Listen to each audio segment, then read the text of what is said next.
ওদের দেড়শোগজ আমাদের দেড়শোগজ, একবারে চারপাশে ওয়াল দিয়ে বামুন্ডারি করা আছে, গেট আছে। ওদের গেটে কাস্টম বিএসএফ ওরা ইন্ডিয়ান থাকে, আর বাংলাদেশে কাস্টম বিএসএফ বিডিআর আমাদের গেটে থাকে। ধরেন এখানে 50 টাকা 100 টাকা গ্রাম, আর বাংলাদেশ কিনে খেলে আমাদের 70 টাকা 80 টাকা নিতেছে, কিন্তু অভাব হইতেছে, আমরা তো পেতেছি না। এখন সীমান্ত এলাকা আমার বাড়ি, ওখানে মাছ পেতেছি না। আমরা এসে এখন ঢাকায় বসিলায় এসে এখানে মাছ মারার জন্য এসেছি, বাচ্চা কাচ্চা ভালো বাচ্চা ছেড়ে। ওখানে আমাদের 20,000 লোক। এখন আমাদের পরিবেশ খুব খারাপ হয়ে গেছে। ইন্ডিয়ার সাথে সম্পর্ক না থাকলে আমরা কি করে খাবো? আমরা যেহেতু পাশের আইল, আমাদের বাড়ি ওখান থেকে 250 গজ, কিন্তু সীমান্ত এলাকায় তাদের সাথে আমরা যদি মিলামিশি না থাকি তা আমরা কি ওইখানে থাকতে পারবো? আমরা তো থাকতে পারবো না, আমরা তো গরিব মানুষ। আমরা কোথায় যাব? আমাদের জমি নাই, কোনো কিছু নাই। আসছিলাম এই বাজারটা সরকার 14 বছর দিয়েছিলেন। 14 বছরের মধ্যে আমরা নিরপেক্ষভাবে আমরা শান্তি হালে 4টে ভাত মাছ সব আরামে খাচ্ছি, কিন্তু এখন তো আমাদের তো দুর্দশা হয়ে গেছে।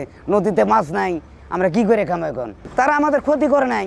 ধরেন বাংলাদেশে 4টে জিরা আনছি 50 টাকা 100 টাকা গ্রাম, কিন্তু আমরা হয়তো ওখান থেকে আনছি, আনার পর ওই জিরাটা 50 টাকা বেচছি, আর বাংলাদেশে কিনে খেলে আমাদের 70 টাকা 80 টাকা নিতেছে, কিন্তু অভাব হইতেছে, আমরা তো পেতেছি না। এখন আমরা খুব দুঃখ না, আমরা কিভাবে জীবন বাঁচাবো? এটা আপনাদের কাছে আকুল আবেদন। কিন্তু ইন্ডিয়ানরা আমাদেরকে শত্রু না বন্ধু, আপনার কি মনে হয়?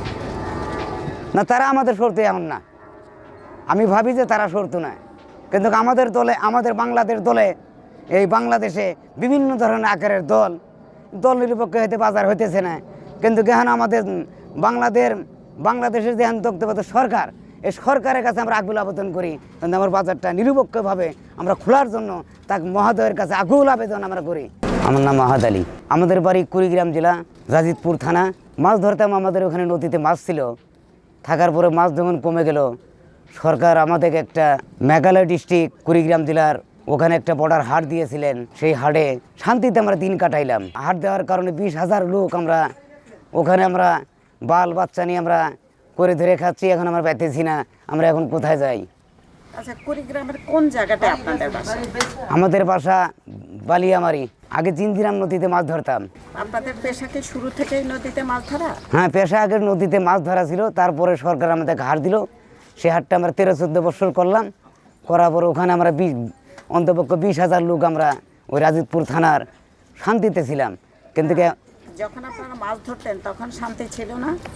না, ওই দিন যায় নাই, খুব কষ্টতে দিন কাটাইছি, বাল বাচ্চা খেতে পারে নাই। কিন্তু হাট দেওয়ার পরে, হাটটা কত সালে হাটটা হলো? আমি তো মূর্খ মানুষ, আমি ওটা তো জানি না। মনে করেন হাটটা 14 বছর আমরা করে খেলাম, এখন কত সাল যায়। হাটটা কি বলে আপনাদেরকে ওখানে হাটটা দেওয়া হলো বলেন তো? আওয়ামী লীগ সরকার দিয়েছিলেন 588 কার্ড, আর 25টা ভেন্ডার মানে দোকানদার। 25টা ছিল দোকানদার, 25টা দোকানদার, আর 588 কার্ড দিয়েছিলেন এটা ক্রেতা। হাটটা কি বলে শুরু করলো? হাটের যে জায়গাটা কার?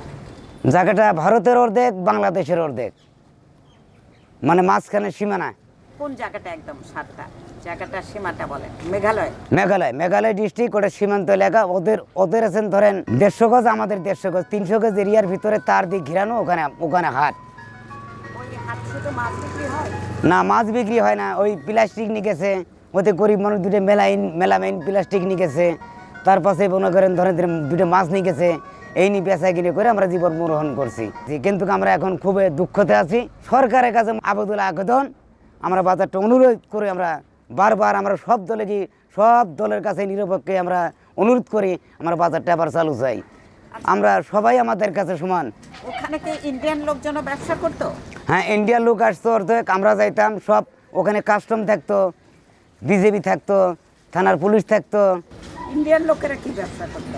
ইন্ডিয়ান লোক নিয়ে আসছে, জিরা নিয়ে আসছে, আদা আনছে, তারপরে ফির এই শিমলা আলু নিয়ে আসছে, তারপরে ফির আবার কাঁচা মরিচ দিছে। তাদের সাথে আপনাদের সম্পর্ক কেমন ছিল? আমাদের সম্পর্ক, তাদের সাথে সম্পর্ক ছিল, তারাও আমাদের কোনো করেনি। ওখানে ওরাও জিনিস নিয়ে আসছে, আমরা কিনে নিয়েছি। আমাদের জিনিস প্লাস্টিক ধরেন 2টা মাছ এই নিয়ে গেছি, আমাদের এই কিনে নিয়ে তারাও চলে গেছে। কাস্টম আমাদের থানার পুলিশেরা চেক দিয়ে আমাদের দেখছে যে তোমরা অবৈধ মাল নিছো না কিনিছো, এটা পরীক্ষা করেছে, দেখছে, আমাদের কাঠ নিছে, কার্ড নিয়ে দেখছে কার্ড নম্বর এত, কার্ড সই করে আমাকে বের করে দিছে। কতগুলো লোককে কার্ড দেওয়া হয়েছে? 588, আর দোকানদার হয়েছে 25টা। এটা বন্ধ হয়েছে কবে থেকে? এই আজকে 3 মাস থেকে বন্ধ, 3 মাস থেকে বন্ধ। আমাদের খুব দুর্দশা হয়ে গেছে, খুবই দুর্দশা। তাহলে এই পরিবারগুলো এখন কোথায় কি করছে? এই পরিবারগুলো এখন ছিন্ন বিচ্ছিন্ন, ধরেন ঢাকায় আসছে, কেউ রংপুরে গেছে, এইভাবে এলাকা ছিন্ন বিচ্ছিন্ন হয়ে গেছে। কিন্তু আমরা এখন কি করে খাবো? এখন এই যে হাটটা, যে ইন্ডিয়ান লোকেরা যে হাটটা করতো, এখন যদি আমাদের সীমানায় শুধু হাট হয় জি, তাহলে কি হবে? আমাদের সীমানায় হাট হলে তো ওটা মনে করো ওখানে বিজিবি তো করতে দিবে না, বিজিএফ বা অন্য অন্য বাহিনী তারা তো যেতে দিবে না, সীমান্ত এলাকায় 150 গজের এরিয়ার ভিতর ঢুকতে দিবে না। কিন্তু আমাদের এরিয়া, ওদের 150 গজ, আমাদের 150 গজ, একবারে চারপাশে ওয়াল দিয়ে বামুনডারি করা আছে, গেট আছে। ওদের গেটে কাস্টম বিএসএফ ওরা ইন্ডিয়ান থাকে, আর বাংলাদেশে কাস্টম বিএসএফ বিডিআর আমাদের গেটে থাকে। আমাদের চেক করে যে তুমি কি বৈধ মাল নিচ্ছ না অবৈধ মাল নিচ্ছ, এটা পরীক্ষা করে। সেই কারণে তো এইভাবে হাটটা হচ্ছে। দেখুন আমাদের খুব দুর্দশা হয়ে গেছে। আমরা সব দলের কাছে অনুরোধ, আমাদের গরিব মেশেকে স্থানীয় আমাদের থাকার জন্য বা জাগার জন্য, খাওয়ার জন্য খুব একটা পরিবেশ সৃষ্টি করে দেওয়া হোক। ইস্কা শ্রমিক, গাড়িওয়ালা, ভ্যানওয়ালা, ওই বাজারে সব মানুষ চলাফেরির খাচ্ছে, লোকওয়ালা, কিন্তু আমাদের খুব দুঃখ হয়ে গেছে এখন। আমাদের কুড়িগ্রাম জেলার রাজিতপুর বালিয়ামারি বর্ডার হাট, আমরা 20,000 মানুষ ওখানে বেঁচেছিলাম। কিন্তু আপনারা এসে দেখে যান এলাকার পরিস্থিতি কি, আমরা না খেয়ে মারা যাইতেছি। মহোদয়ের কাছে আকুল আবেদন, আমাদের এই বর্ডার হাট না হওয়ার কারণে এলাকার মানুষ খুব দরিদ্র হয়ে আছি। আপনারা এসে দেখে যান। তার কারণ আমরা খুব কষ্টতে দিন কাটাইছি, এর মতন দুঃখিত আমরা কোনো জায়গায় পাই নাই। মহোদয়, আপনি চেষ্টা করে আপনি একটু তদন্ত করে দেখে যান বালিয়ামারি সীমান্ত এলাকা বর্ডার হাট, আপনি একটু দেখেন। না তো আমাদের খুব বাল বাচ্চা না খেয়ে মারা যেতেছে, ওখানে আমরা দিন কাটাচ্ছি কীভাবে। আমরা আজকে আমার বাড়ি রাজিতপুরে বালিয়ামারি বর্ডার হাটে, সীমান্ত এলাকা আমার বাড়ি, ওখানে মাছ পেতেছি না। আমরা এসে এখন ঢাকায় বসিলায় এসে এখানে কোথায় বাড়ি কোথায় ঘর কিছু নাই, আমরা ওইখানে এসে মাছ মারার জন্য এসেছি, বাচ্চা কাচ্চা ভালো বাচ্চা ছেড়ে। ওখানে আমাদের 20,000 লোক। মহোদয়, আপনারা একটু যাই ইনকোয়ারি তদন্ত করে দেখেন যে লেখা বর্ডার শান্ত ছিল কিনা। এখন আমাদের পরিবেশ খুব খারাপ হয়ে গেছে। কিন্তু আমরা কোনো দল নিরপেক্ষ হিসাবে সব দলে আমরা অনুরোধ করব, আপনারা বর্ডার হাটটা খোলার জন্য চেষ্টা করে দেন। কেউ আমাদেরকে চেষ্টা করিয়েন না যে বাজারটা হবে না।